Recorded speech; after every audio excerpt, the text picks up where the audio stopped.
大家好，我是娟子。今天我们不做面食了，给大家分享一个腐皮鸡爪的做法，一起来看看吧。昨天在超市买了1斤半的鸡爪，我们这的鸡爪是16元1斤。清洗干净以后，把指尖给它切下来。凉水放入洗净的鸡爪，放几段大葱，几片生姜，再来点料酒，盖上锅盖，开大火烧开。煮开以后，撇去里面的血沫，再煮上2分钟，然后把鸡爪捞出来，用清水冲洗干净。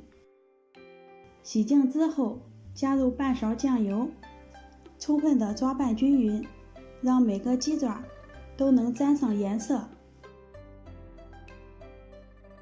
油温4-5成热时，下入鸡爪，盖上盖子，防止油温升高以后烫伤哦。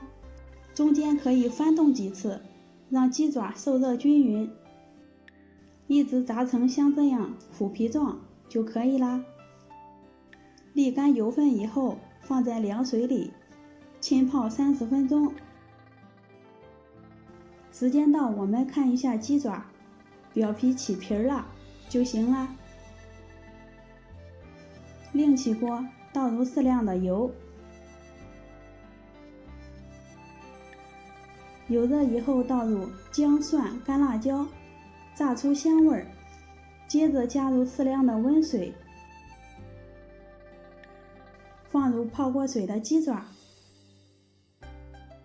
加入适量的盐，半勺老抽上色，约1勺的蚝油，搅拌均匀以后盖上锅盖，开大火煮开，转中小火慢炖40分钟。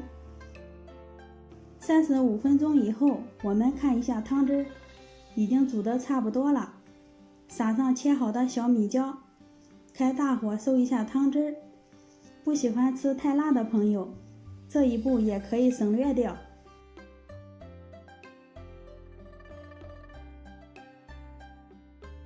咱们的香辣鸡爪就这样做好啦。看一下这颜色，好诱人呐，馋到你了没？吃着有点微辣，嚼起来有点 Q 弹的感觉，特别的好吃。喜欢的朋友可以试一下。我们明天见。